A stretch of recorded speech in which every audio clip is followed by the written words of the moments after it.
went back to the States a little bit until I graduated. I came back and before my master's degree, I actually worked in CP Group.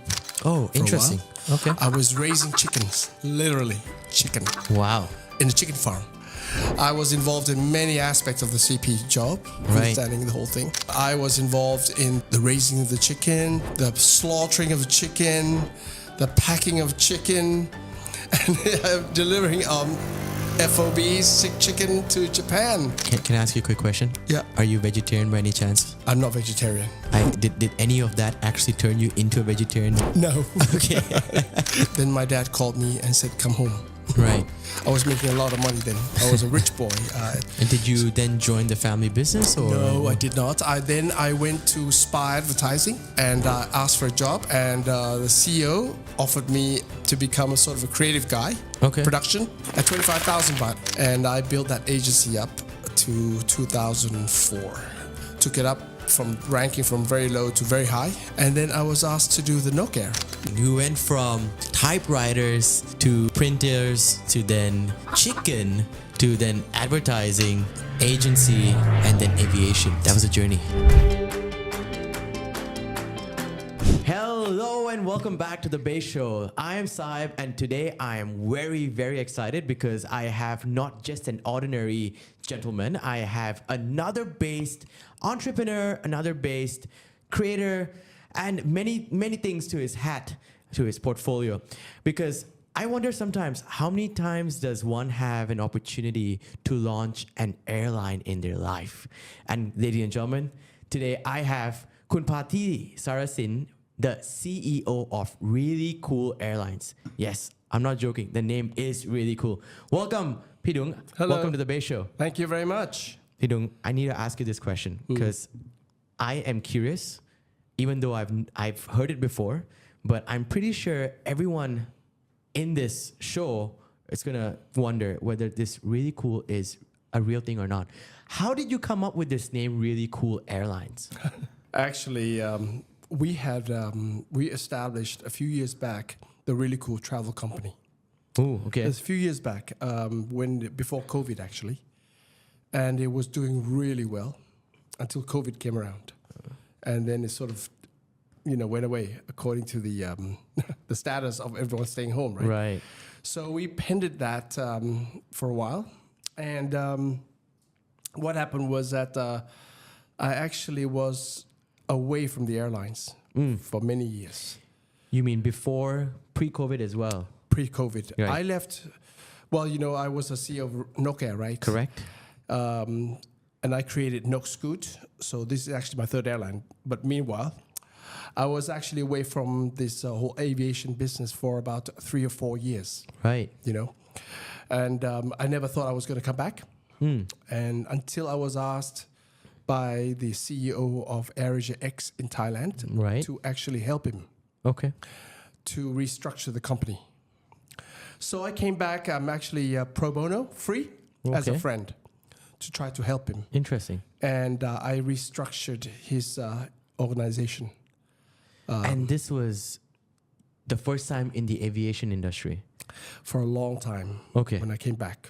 When you say came back, when was the first time you were in the aviation industry? Walk us through your background a little bit. I know you've got bits and pieces of creative, agencies, marketing. Oh my God, my background is enormous. I started working when I was 16. Okay. I was actually delivering typewriters for Loxley. Interesting. At 16. Wow, that's something I didn't know as well, yeah? Yeah, you didn't know that. I did that. It's supposed to be for a summer job, but it ended up being a real job because I was getting paid for it, right? And then after that, I actually came back for another summer in Yipinsoy doing computers. In those days, it was a printing computer. It was it's nothing like today, right? Wow, yeah. And then I left the business. I went back to the States a little bit until I graduated. I came back, and before my master's degree, I actually worked in CP Group. Oh, interesting. Okay. I was raising chickens. Literally Chicken. Wow. In a chicken farm. Wow. for CP.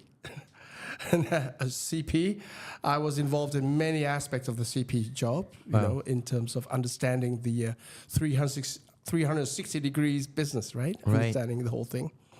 I was involved in the raising of the chicken, the slaughtering of the chicken, the packing of chicken, and delivering FOBs, sick chicken to Japan. Can I ask you a quick question? Yeah, Are you vegetarian by any chance? I'm not vegetarian.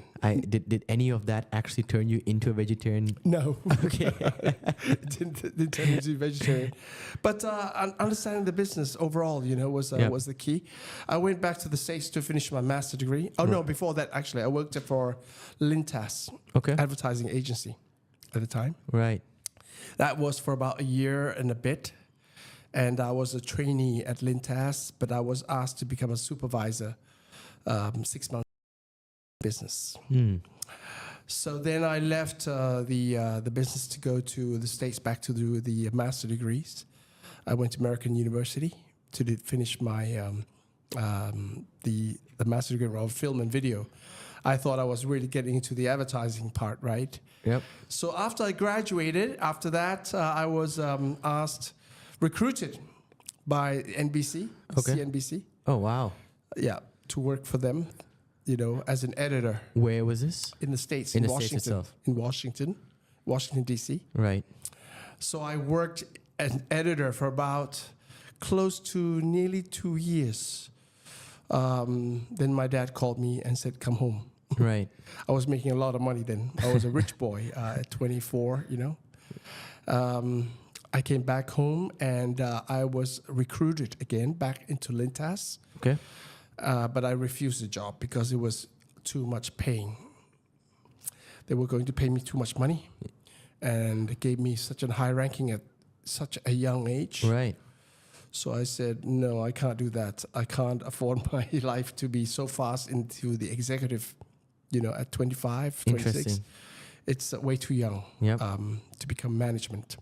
I prefer to do the, you know, the groundwork. And did you then join the family business or? No, I did not. I went to Spy Advertising Okay.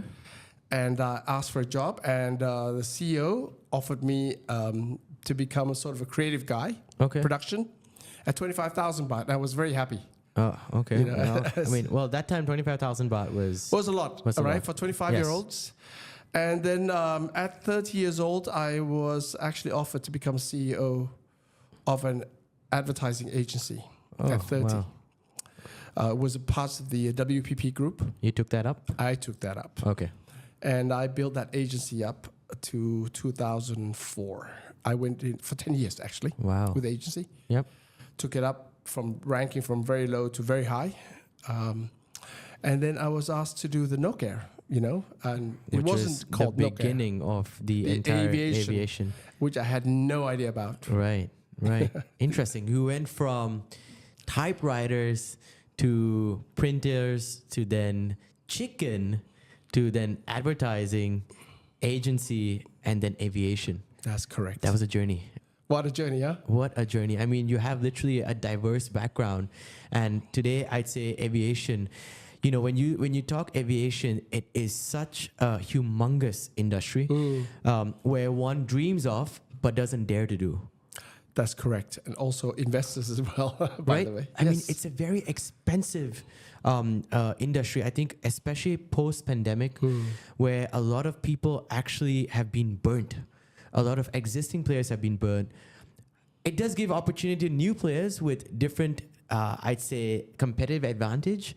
But that brings me to my next question, Pidung. Like, you know, what actually made you realize to want to actually launch an airline? Airline business, it isn't a complicated one. It's very difficult. It involves a lot more than what people see, okay? But however, it's really dynamic. Once you're in the airline industry, you've been through it for a few years and you love it, it's very addictive. The reason why it's addictive, because it's so dynamic, you know? When I left Nokia, you know, I felt a void in a way.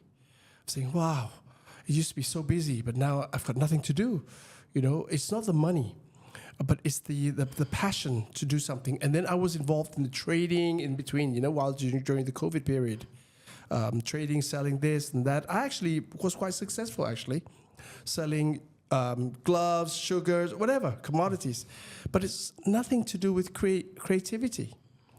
So when I came back to help AirAsia X restructure, negotiating with the lessors, looking at insurance, looking at things that need to be done, and I realized that, wow, this is an interesting, motion to go back into.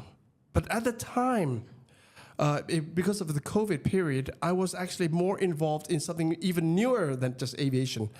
I was actually in the process of starting games for aviation. Okay.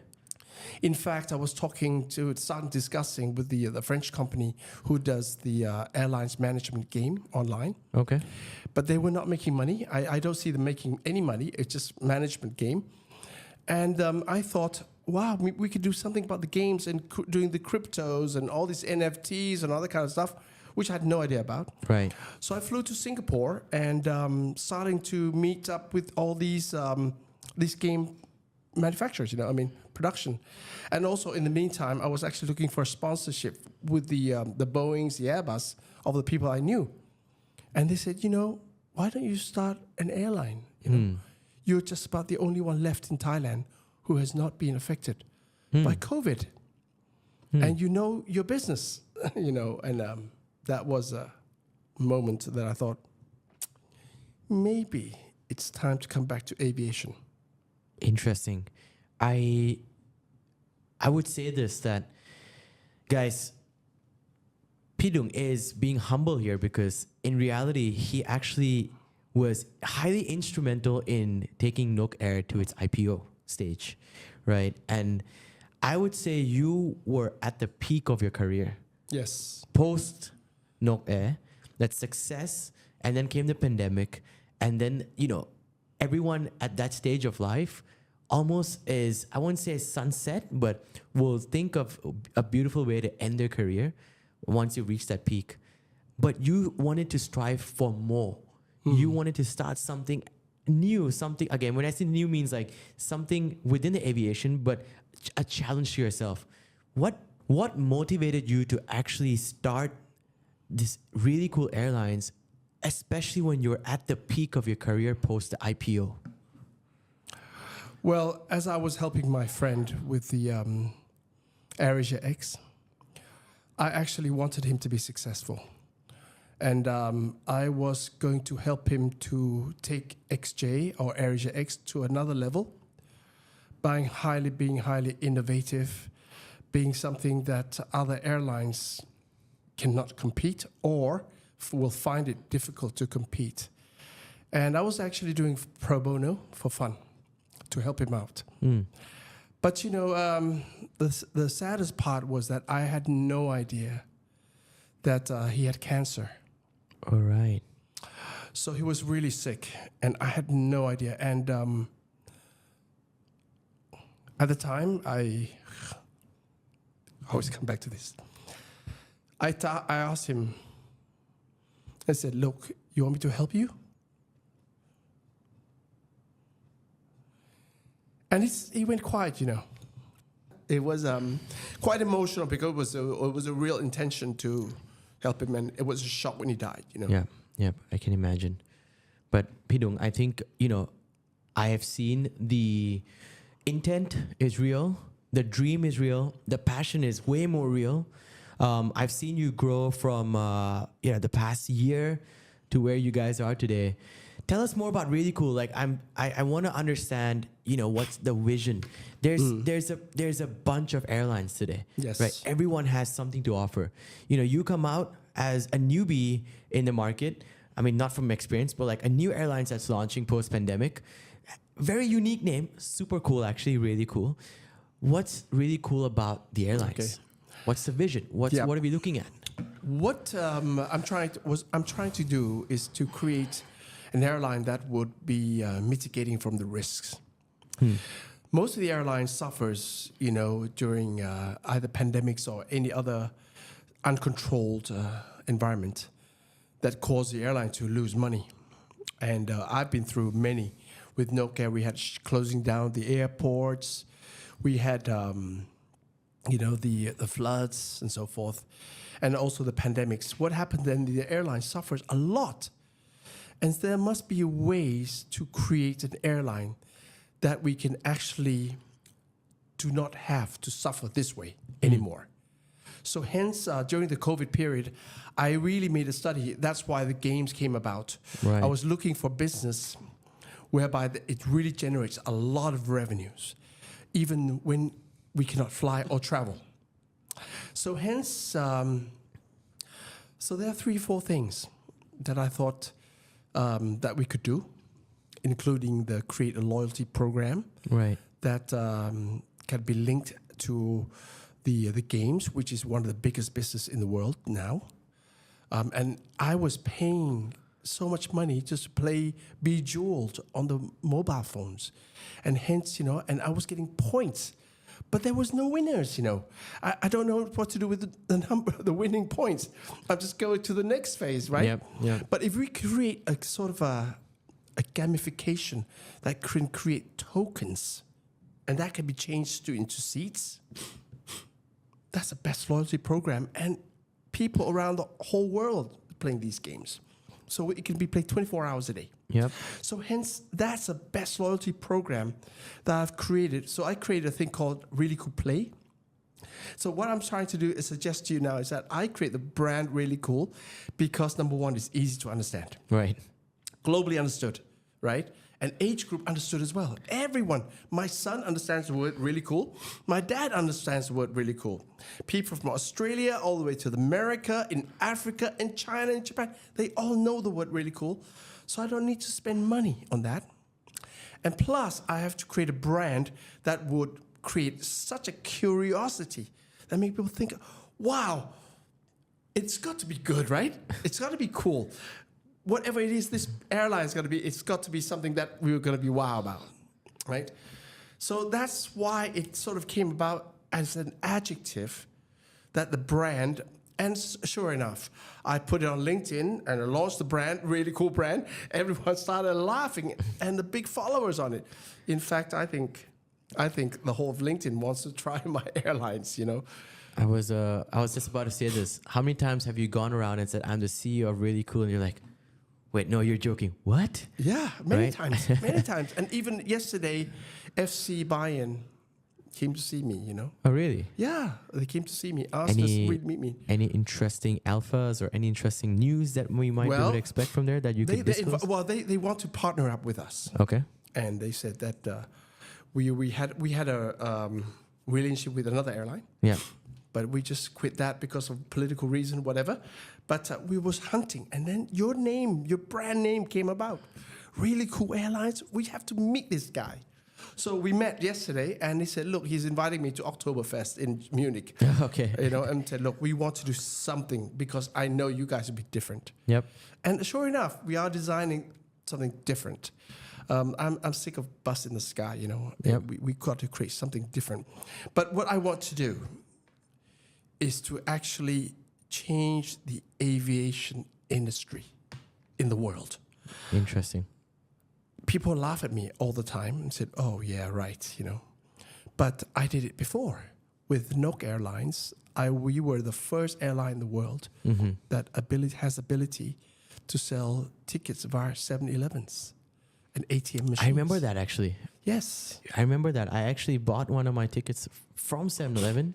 Precisely. And it was the most convenient way to go about. Yes. Exactly. At the time, internet was still a bit short. Yes. But the people paying electric bills and water bills through 7-Elevens.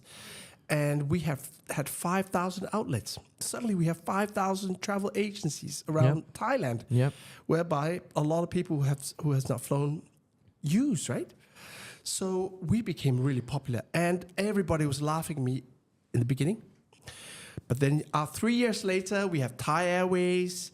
We had, Everyone followed the herd. everyone, right? It became the new normal. Exactly. And I went to make a speech in Los Angeles among the KLM airlines, Lufthansa's, United, and everyone. And after I finished, everyone came to us and said, That is a really good idea. That is really cool. That's very cool. Yeah, exactly. At the time, it was really cool, and many copied us.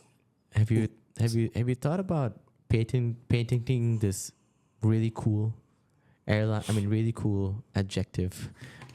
Yeah, well, there we go. Seems to be like the brand moving for really cool snacks, really cool It, drinks. it goes really on. cool- It goes right? on and on and on and on, right? So we could actually have really cool rooms in hotels and really brand extension in horizontally, Yeah. and that's where the magic is. Pidung, I want to ask you this. You know, the dream aside, the man that you are and the ability that you have, is aviation really profitable? It can be. Okay. If you think of what's happening in the aviation industry today, you know, I don't jump into the airlines just because I want to do it and I don't study the market. If you look at the air during the COVID period and after, you will see a big disruption of supply chains of right now. What's happening now? If you must have heard about what Boeing is going through. There are not enough aircrafts in the marketplace now because everyone is making a lot of money. If you look at Singapore Airlines, they gave out nearly 10 months of bonuses. Yeah. Yeah, Thai Airways has never made so much money in their life. And the thing about aviation is that this sort of thing happens and lasts for a long time, at least 5 to 6 years, because there's just not enough airplanes in the marketplace. For me, as a startup, it's even much more difficult even to find airplanes. People were hunting for airplanes for crazy prices, Right. and it just disappears like flies, right? So there is a big disruption and moment, and yet the demand side is enormous for the supply chain. So, why do you see this demand growing? Is it just the nature of people post-pandemic? Have we gone past that, revenge traveling phase? What do you see as this new trend of why there's so much demand for people to fly and use airlines? If you have a look at the market today and the way people's behavior now, today's people are much more impatient. That's number one, right? You notice with all these iPhones, the faster it is, the better it is, right? Yep. If you look at the way the social media is, 1 minute, anything longer than that is Seconds, like you just want to, Exactly. grab your next news, entertainment, drama, just like move that, on, right? move on. Yeah. The TV channels are losing viewers. Yes. The Lakhon Thai is losing money, Right. right? So, and also, if you notice the way people are today, they are all media. They have their own media channels now Yep. with the iPhones and everything else, right? With the YouTube and so forth. And instead of they're trying to buy expensive stuff now, branded stuff, have you noticed that people today spend more money propping themselves up or trying to gain sort of a reputation in society Yep. via experiences? Yep. Correct? What you eat, where you go, and what you go with. Hence, traveling among the youth market will increase tremendously because people are not willing to go and spend on Gucci bags and things like that, but rather to prove to other people where they've been, it's just more exciting. And where they go. That's where the magic is, why aviation is back, why the tickets are so expensive to go to Japan during high season. Well, why people are going to Europe and post themselves next to the Eiffel Tower on the beach.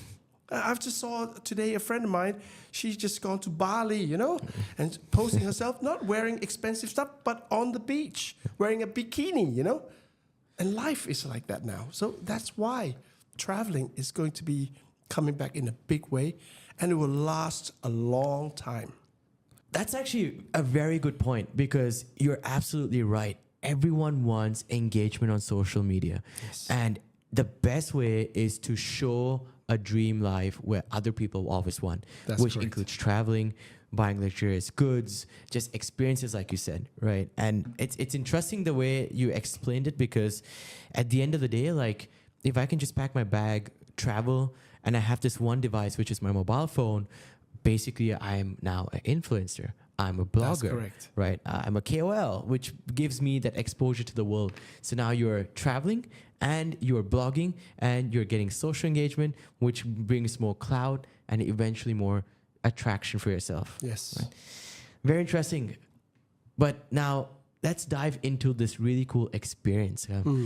What's this dream of me sitting in this really cool airplane? How does that look like? I want to envision this. Give me some light of what can someone walking in with that NFT or really cool ticket walk into the plane. What am I expecting? If you look at the older airlines, or actually not older, regular airlines today, what do they sell? Big seats, right? Comfortable suites. We're talking about expensive, good food, right? And a smile on the plane. I mean, these airlines are spending millions just to upgrade their seats, and it takes a long time to refit all the aircraft to that size. By the time it gets to the 10th aircraft, it's already old. For example, there's one airline that I used to fly with a lot because I haven't traveled for a long time, but I love the airline. When I first traveled, they had shower in the plane, you know. It was wow. I said, oh my God, first time in a plane with a shower. I've never been in one. The next thing is at the bar at the back. I said, oh my God, there's a bar at the back. So cool, you know. After the fourth flight, there's no longer wow, right? It's like, I'm expecting it. So when I fly with the airlines on a smaller plane without the shower and the bar, like, you sort of think, well, this is a scam. Yeah. No, not a scam, but like, why don't they have it on this flight? You know? So this is sort of thing that actually put me into a position and said, the matter, the way people judge the aviation, it's not just the seats, but like I said, the experience just now, right? So we will not have the same type of money that these guys do, but we can also create a wow factor as well. How? Well, I used to be in advertising, you know. If you look at the nightclub, right? During the day, it's pretty horrible. Right? It's ugly, it smells bad. But at nighttime, with the lighting, is, you know, the music, it's different vibe. What we want to create is something that similar vibe, whereby when you walk in, you're going to go, wow, you know, every time. And it doesn't have to be just the seats. It could be a lot more. And I don't want to tell what it all is. You're getting me excited right now. You're getting me excited. Every time you walk into the plane, there's a new surprise element. That's going to be a nice, pleasant surprise. That's number one. Interesting. Number two, in terms of the services, what we want to get away from is just a normal bus in the sky mode. We want to create some kind of an unexpected surprise sometimes, right? Hence, with Nok Air, I did a lot. I did concerts on Nok Air. You know, I did all kinds of gizmos on Nok Air, whereby other low-cost airlines don't even do. But now they're copying me. Okay, they have it now. I just know that I think AirAsia just did a surprise one. But we want to create something that is a bit different. Interesting. On our flights all the time. Okay. So I can almost expect a nightclub of different themes. We have different things, or you can expect a lot of wow things. Okay. Surprise, always surprise. And another part is that most of the airlines, the way they market, is always a single, unidirectional. For example, if you're an airline in Thailand going to Japan, you see a lot of advertising in Thailand, the same airlines, but by the time you get to Japan, you get a billboard, right? And that's it. What we want to do, from my experience with Nok, what I did was I always do dual origins marketing. Meaning, for example, with Nok into Phuket, I will have concert in Phuket to stimulate the Phuket market, the local market. And also in Bangkok, right? So at the same time, so we actually win two hearts at the same time. So in this way, you double market. What we're going to be doing in the future of all destinations we fly to, be it in Japan, be it in Kazakhstan, be it in Georgia, the long distance, even London, we will create a dual origins concept of marketing, which will be much more engagement, a lot more fun, and a lot more difference the way we could do it. Ladies and gentlemen, this is the man who's spent years in advertising, marketing, knows a lot about technology. So I am pretty damn sure that the experience is going to be insane. It's going to be insane. I swear to you. Insane. Now, Bidung, when am I getting on the first flight of Really Cool? That's the biggest question. What has been difficult for us in the past year and a half is to get the ties to think about investment into the airlines. People think it's a risk factor and they don't know the business. Unfortunately, what they don't realize is that that's where the money's going to be made. And, we now have the investors all cleaned up now, but it's going to be a shocker when the plane touches down. So, and the second part that's going to be very difficult for us is to find aircrafts, as I was saying to you. Have you secured one? I think, I would believe we do have one in play right now. And depends on other factors as well, but I think we have already secured the aircrafts. And if all goes well, by February or March, you will see us taking off. Ooh. That's my... I'm telling you one thing first. I deserve and would like to request to lock in the business class or the first class of every flight to Japan. That, and at least twice a year, whenever I take my wife and my kid. you can do. The beauty is the minute the plane touched down the ground.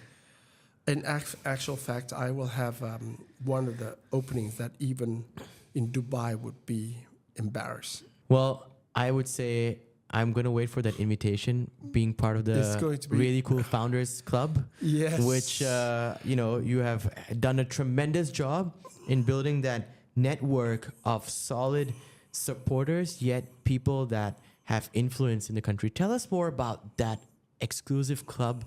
Like why, how. I've seen you personally going out of the way to meet these people yourself, handing over this cool box, which we will unbox in a bit as well. But tell us about that entire experience. Okay. What's the goal with it? The concept of the membership is to create the brand loyalty right from day one. And I want to prove to a lot of people that our brand can be successful even if we don't have an aeroplane yet.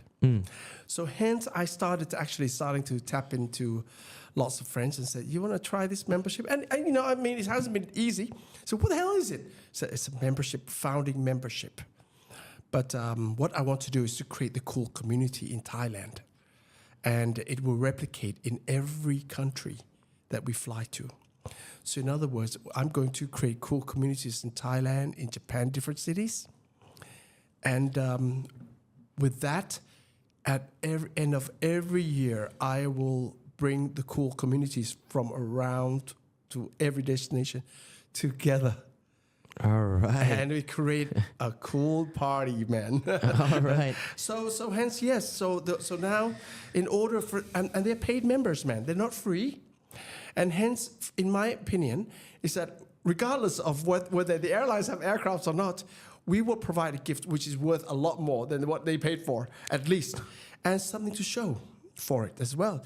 And, I got my daughter to design the cartoons. Yes. That's actually designed by your daughter. Yes, she designed the sort That's of... really cute, actually. And she's only 9, but she has this talent of being able to design. And now she's designed another bags, And that age, right? So I said to her, you will have your picture on every founding members, and she was happy about it. So it's the starting point of me providing the boxes to a lot of friends. I would not just say that influencers, friends mainly. I mean, that just happens to be that you're good friends with a lot of influencers as well. Exactly. I know a lot of musicians because of Nok Air days. We used to do Nok Air concerts. So we have a lot of musicians that I know quite well, right? And my wife was an actress. So I've known a lot of actors and actresses too. So, and also with the Nok Air Airlines, when I was running it, I had a lot of influencers flying with us. Right. Hence they gladly become a member. Speaking about influencers, speaking about artists and musicians, I've seen and I know that you are not just a businessman or entrepreneur, you are in some form a rock star as well.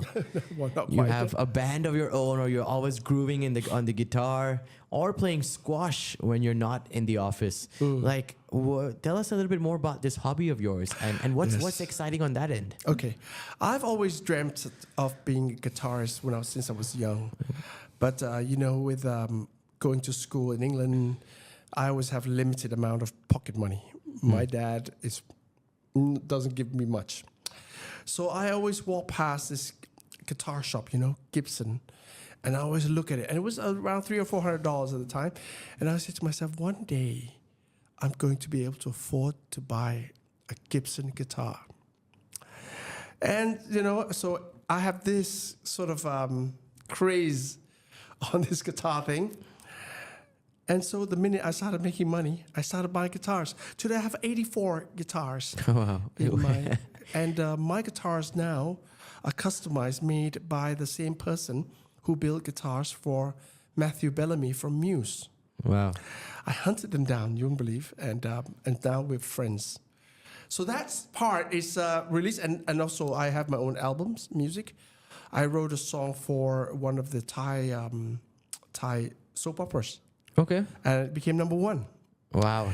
And I sang our song in Chinese, and it became number 34 in China, which is hard. This is insane. Insane, right?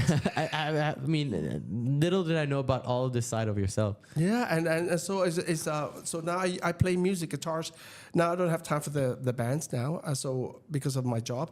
So what I do is I actually release my tension or stress through playing guitars at 2 a.m. Oh, I can only imagine that you have a lot of stress to unload. Yes. And obviously maintain a work-life balance as well. And I think it's something that every one of us should have some way or the other. And I see yours is squash. Yes. And music.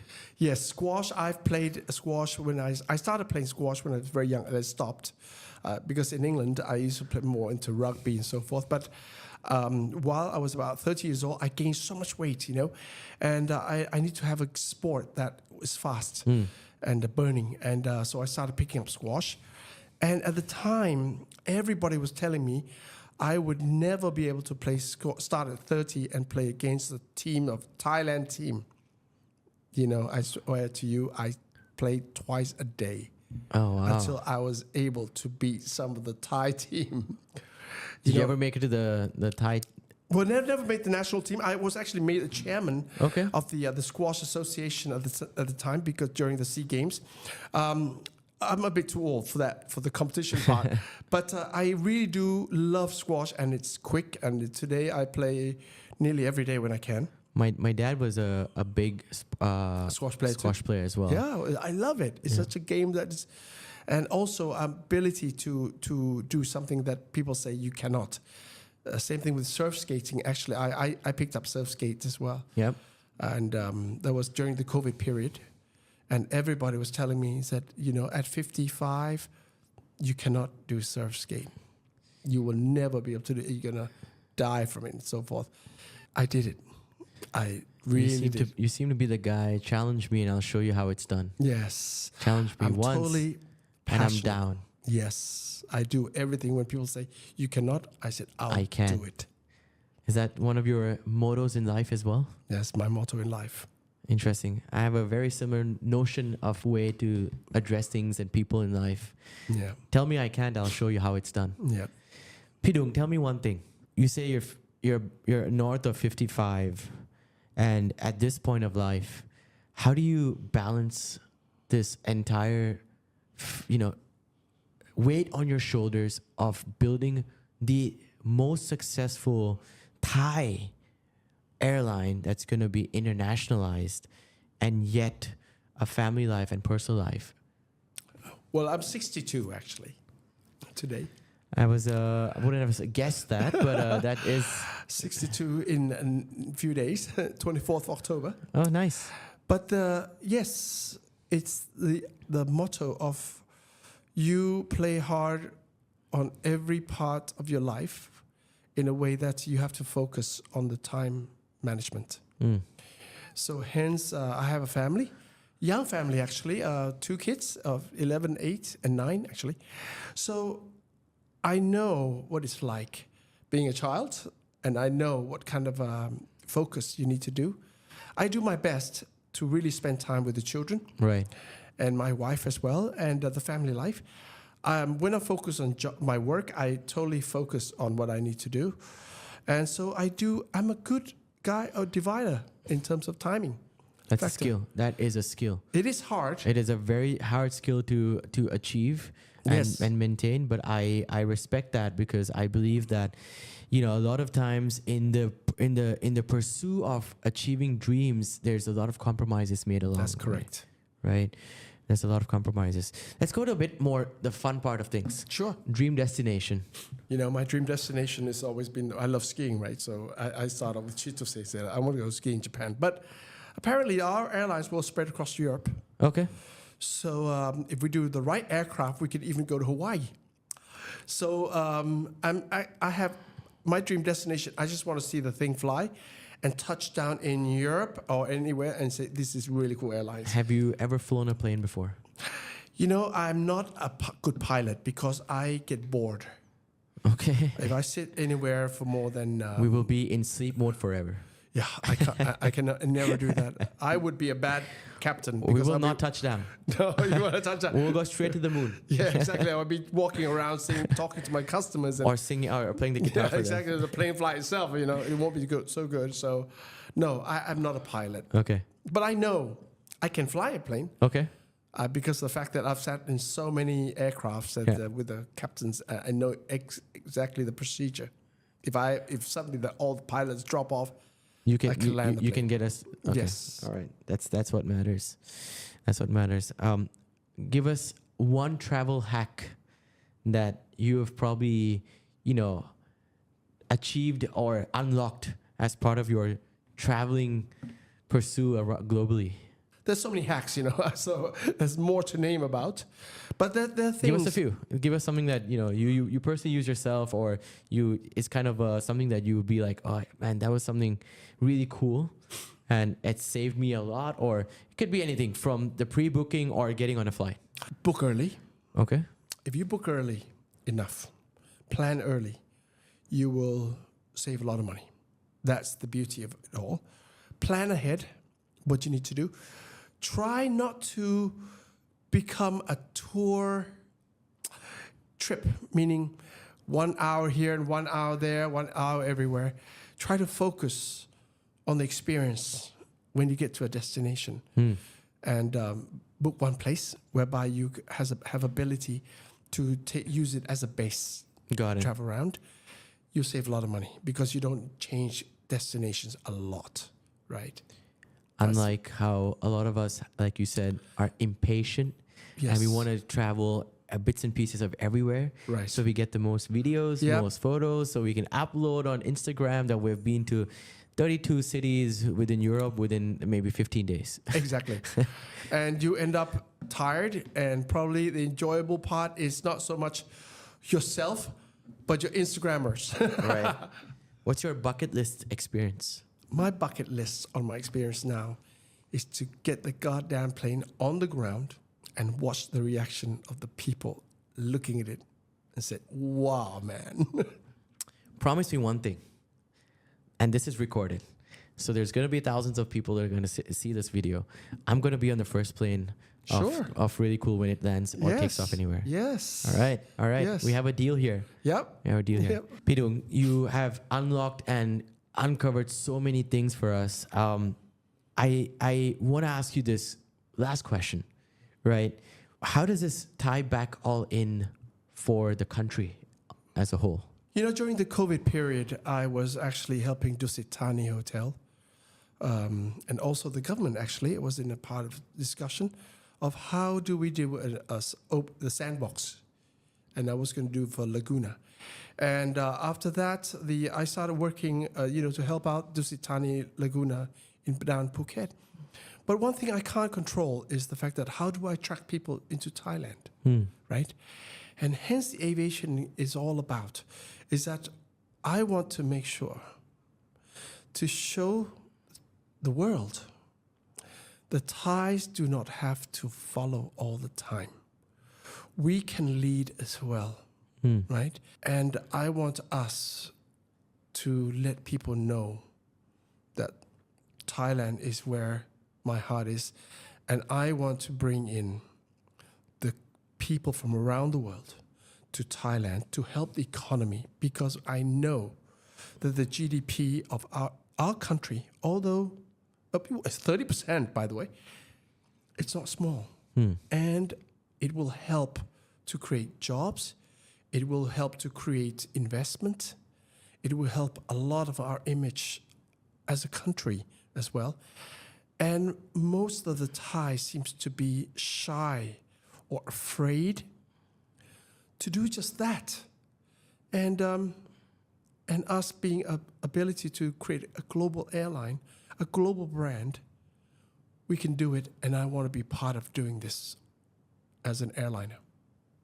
You have my respect, and you know that I am being an early supporter, and I will continue supporting, because I really do wish, like I said at the beginning of this show, it's once in a lifetime that you can be part of the beginning of a global airline, that goes on to being a household name. And for you, maybe it's a second, taking Nok Air from where it was to IPO, the first to take really cool airlines from the ground all the way up and then landing on ground again. So I'm really excited, Pidung, to be part of this journey with you. Thank you very much. And I'm pretty sure you're going to, one, make your friend proud, to make his dream come true, and make the rest of us in Thailand very proud as well. Well, thank you very much. Ladies and gentlemen, that was Kun Pati Sarasin, the CEO of Really Cool Airlines, who not just has background in technology, AI, but also has taken a company before in airlines to IPO. This guy is full of passion, full of drive to achieve dreams not only of his own, but of the nation. And this is why you should not fade him. Thank you once again. Thank you. Until next time. Thank you.